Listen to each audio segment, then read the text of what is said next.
Hello, everyone. It's Emily Aries here, the founder and CEO of Bossed Up.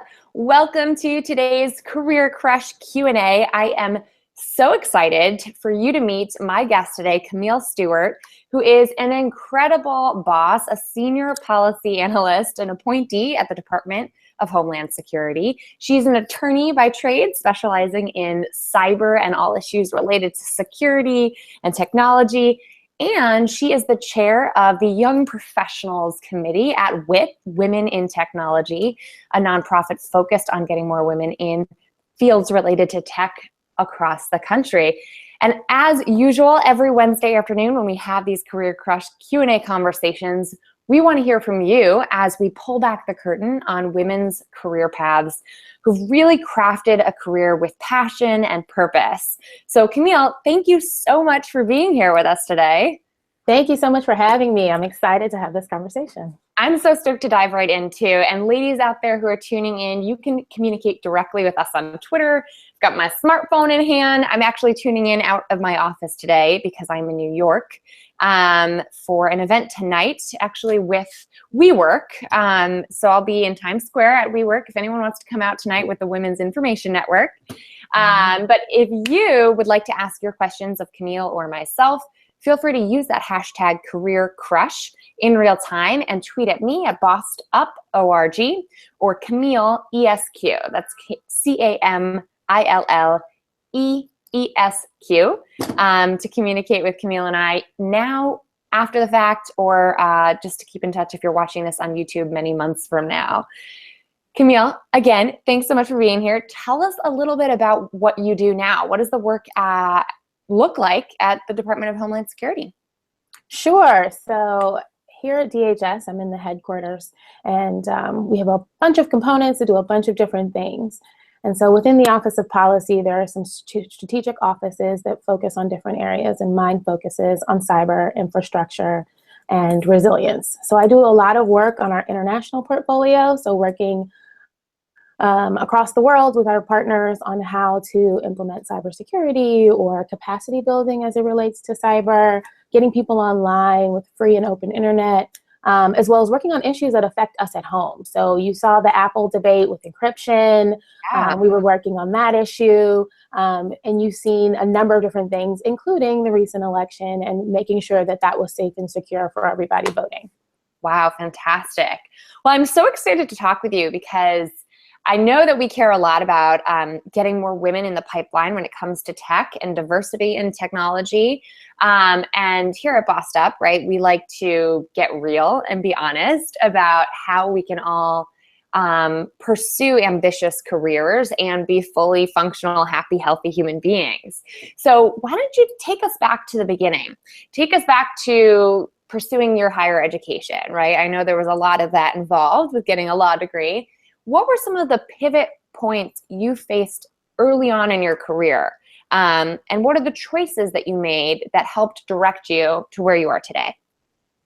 So I always knew I wanted to be a lawyer. I was the little girl who made their parents sign a contract anytime they made me a promise. So that was a given, right? But then I had this strong inclination towards tech. My dad's a computer scientist. We always grew up with computers and making sure technology was an integral part of the home.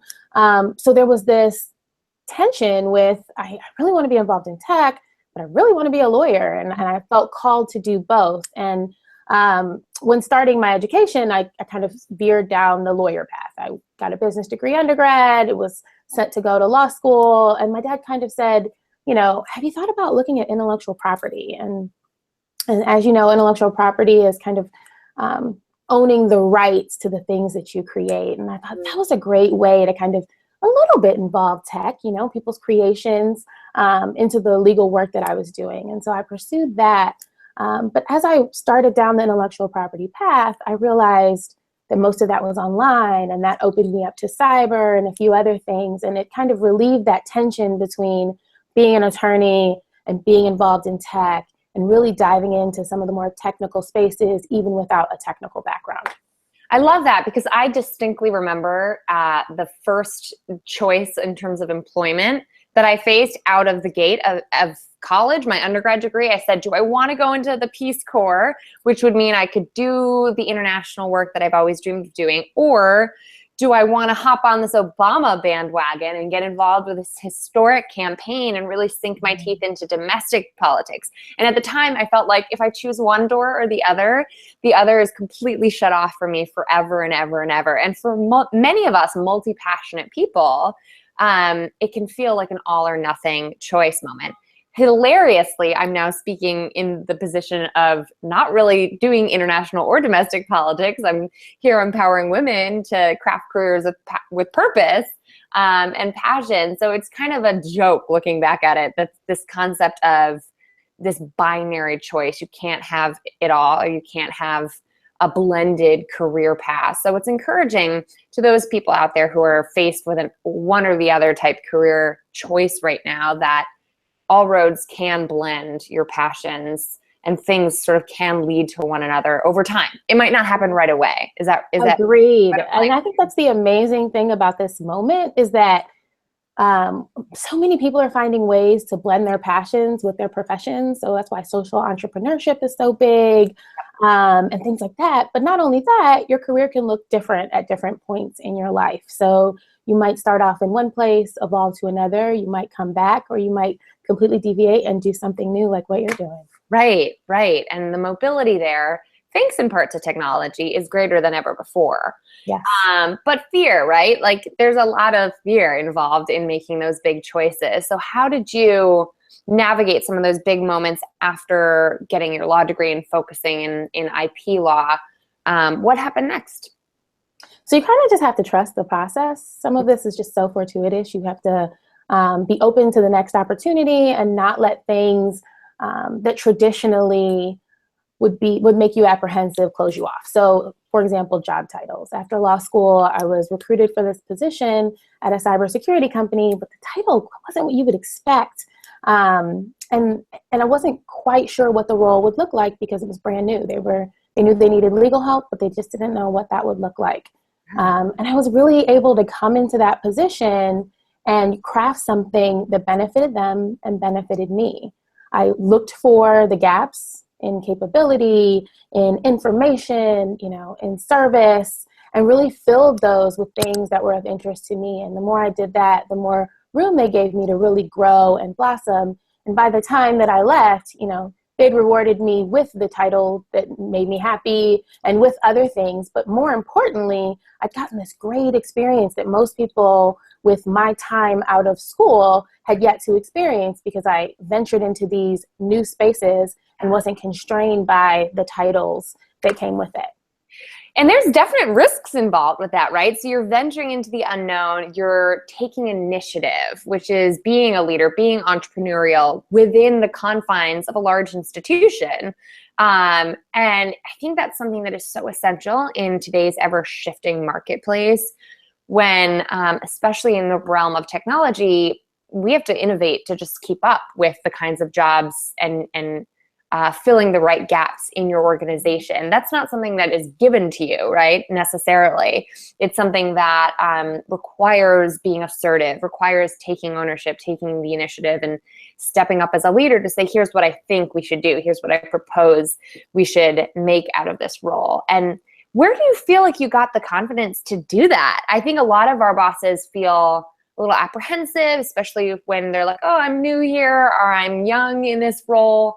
If it hasn't been explicitly asked of me, I don't want to overstep my bounds. How did you approach it? And maybe this was totally not your experience at all, because this is something that I'm like an intense person who more than anything would be labeled as like taking the initiative too much. But how did that feel for you, and how did you navigate those relationships in that role?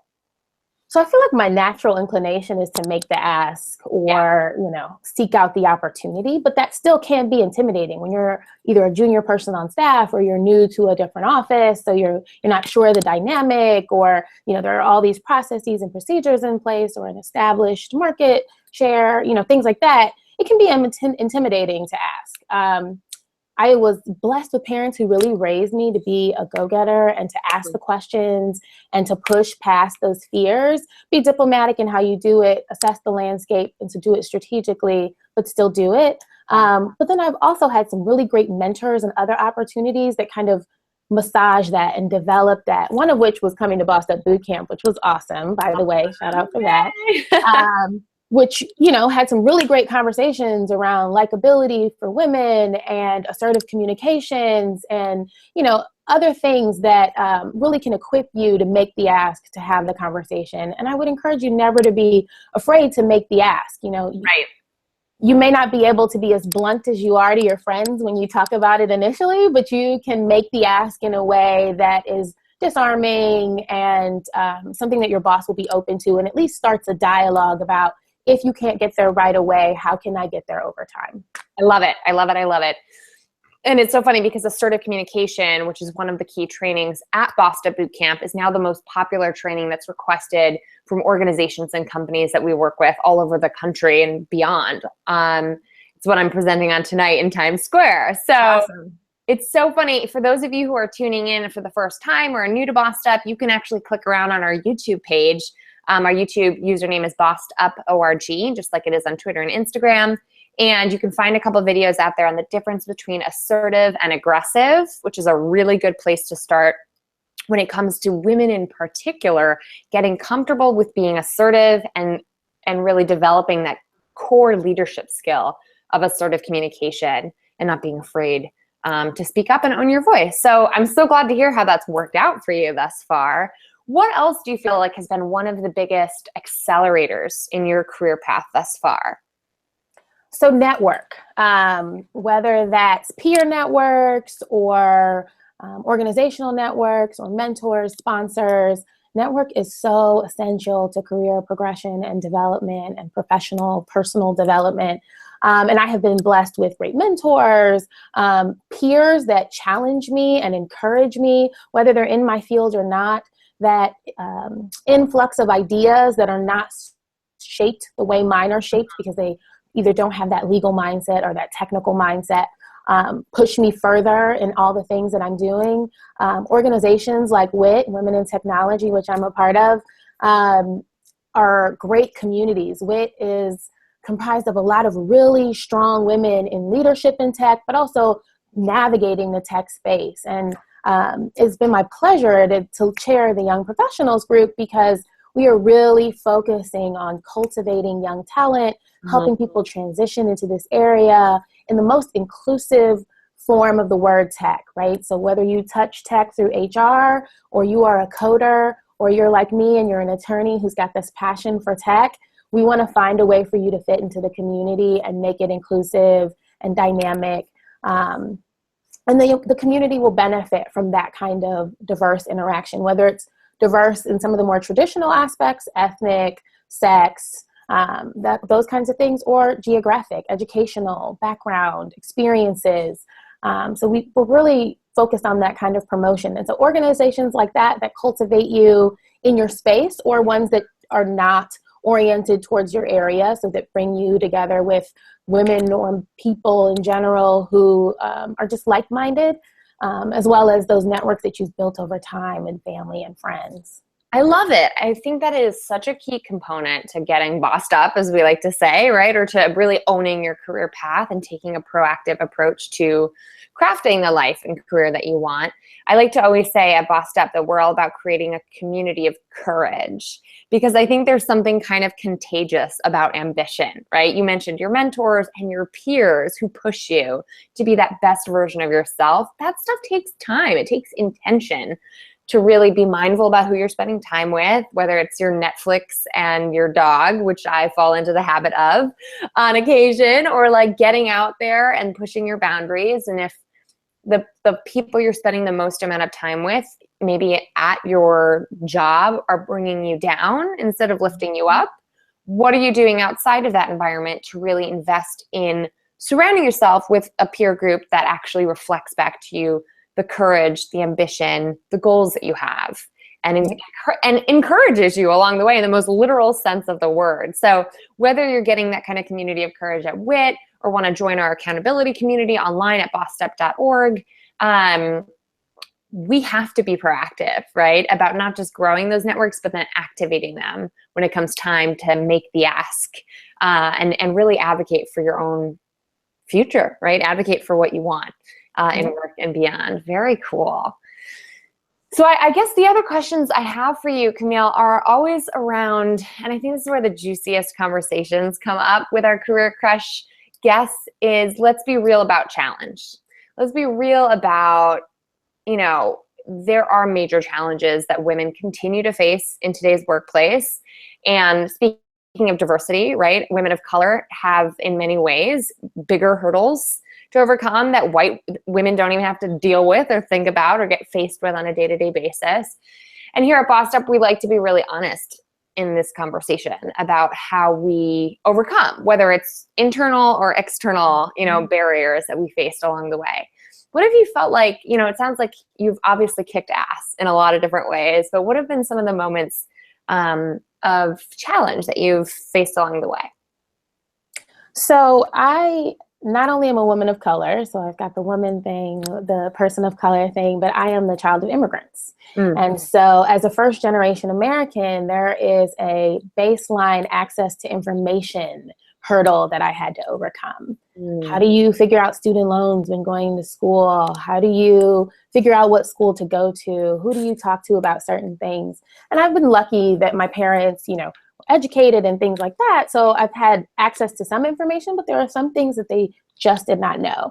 And so it empowered me to seek information in all aspects, which has benefited me along the way. But it's also caused me to recognize those gaps and those challenges for other people. So in all that I do, I try to put information out there for the next person, because information isn't always readily available, whether you're an immigrant or a person of color or a woman. A lot of conversations happen in trust circles. And so breaking into those trust circles, especially in spaces that have traditionally not included diverse candidates, is really important. And that is probably the biggest hurdle I faced in my career, because tech is not diverse. We're working on it, and I'm a part of this great group of women, and we have started speaking about it and really pouring our outside passions into developing a safe space in tech. But I often walk into the room and it is just me, just me as a woman, just me as a person of color, just me. And that is awesome that I walked in, but it is disappointing that I am by myself. And it is a wonderful, awesome burden that I need to make sure that somebody else comes with me next time. And so that is my challenge, is to make sure that in every space, not to become numb to I might be the only one or one of few, and be conscious of the fact that I need to make sure that door remains open for the next person and for more people. Fascinating. I love it. And what's interesting is, we work with our fair share of tech companies and law firms. Both of those spaces, women already feel a little bit isolated. I think the third prong, or like the third category of businesses I work with often, are finance spaces. So you take tech, law, and finance, and all the women I work with are often faced with stereotype threat, right? That sort of extra added stress of walking into a room and feeling like, oh, I'm in the minority here, obviously. And here's what people think about or might say about me being in this room, what stereotypes they might already bring to their assessment of me or assumptions about me. And just having that sort of in the back of our mind, taking up a little bit of operational capacity in our brains, can actually drain not just energy, but a little bit of our mental faculties, our resources, our attention, our intellectualism, away from the task at hand, from doing a great job, right? So that added burden, that added stress of just being continuously reminded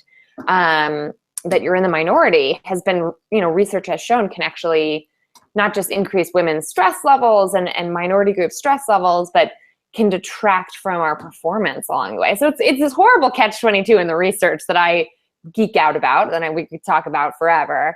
But what have been some of the coping mechanisms or ways that you've gotten around that, right? Like obviously pouring yourself into and feeling impactful in changing the game sounds like it's something I'm hearing from you as being a big,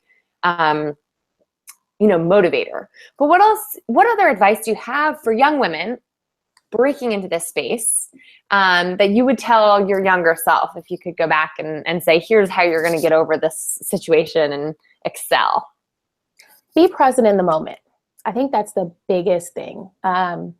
Because you can get tired, because you can be overwhelmed with always being the only, we can let ourselves fade into the background. Sit at the table, be a part of the conversation, come prepared to engage in the dialogue and show people the value that you bring, right? Your diversity is usually the thing that makes you a necessity for that conversation. So we've seen so many products that are geared towards women but have no women on the development team, and they completely missed the mark because no woman said, well, what about, this thing that we deal with every day, because someone wasn't in the room to add to that discussion.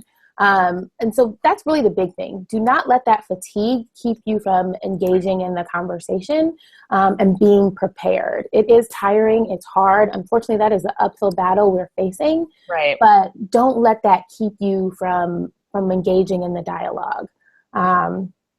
And from bringing someone else in, because then there's two of you and now you can tag team and it's not quite as tiring, hopefully. Yeah. And being your best self in those spaces. So bring your A game always, because you just want to be a valued member of the team. And when it comes down to it in business, if you are bringing value, if you are adding to the discussion and moving the needle, you will continue to be brought to the table. I love it. I love it. And, you just reminded me of something too, when you said, bring someone else with you.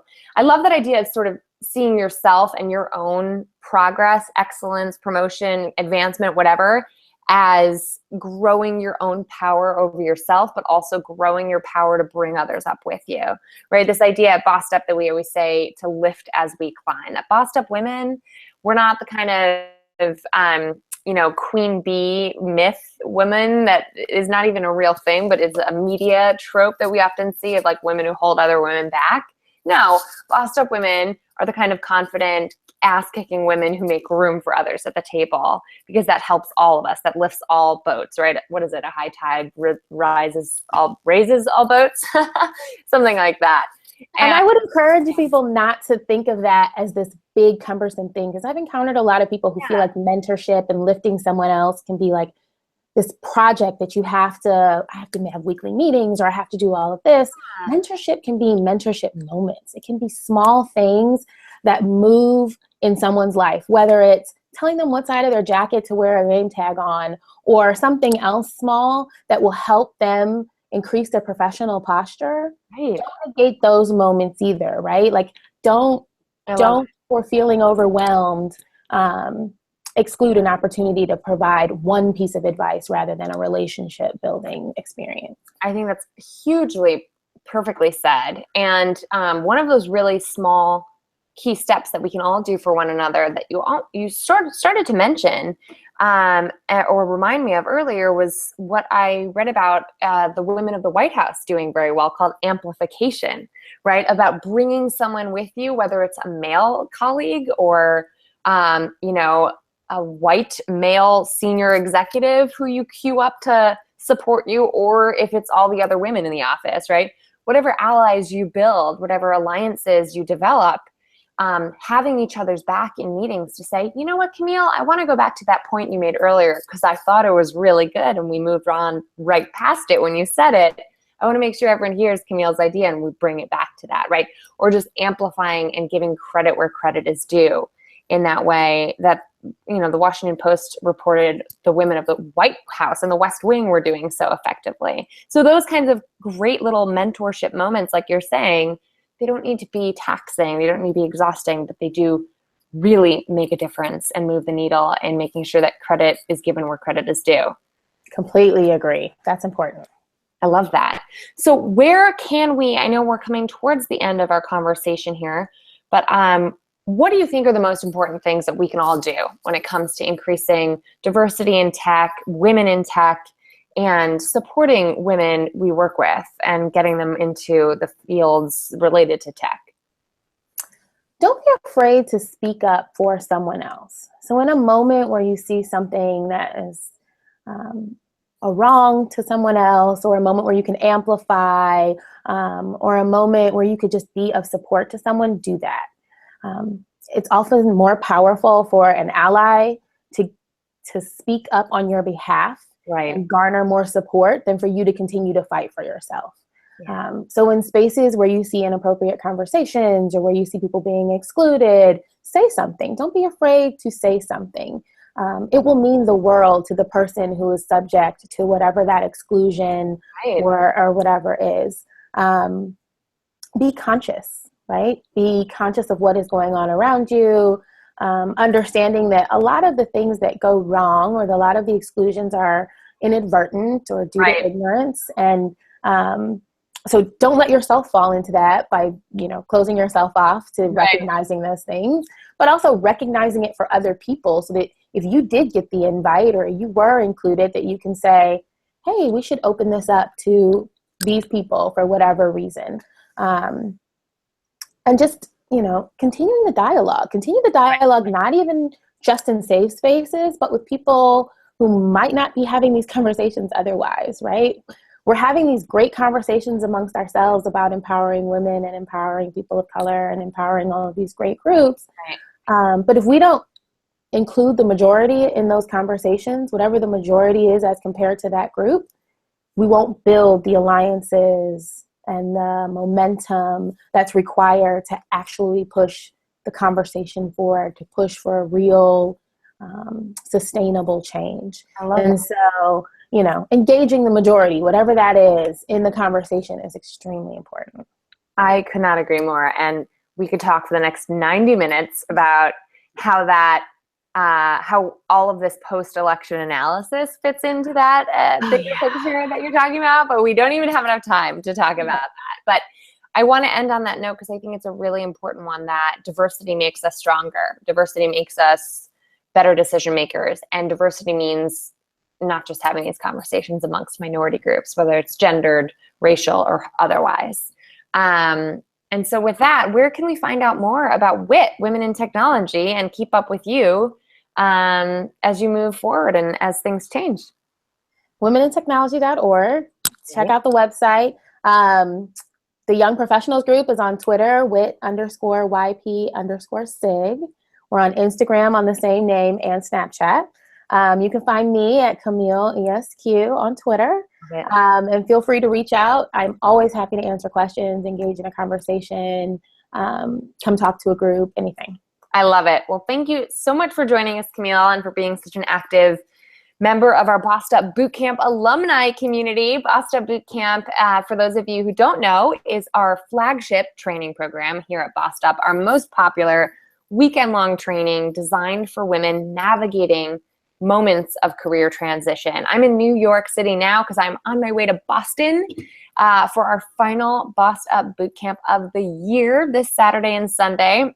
It's Wednesday, so every Wednesday before bootcamp, we actually shut down applications at midnight tonight. So this is your last chance. If you want to get in on one of the few spots we have left at this weekend's bootcamp in Boston, make sure to apply before midnight tonight.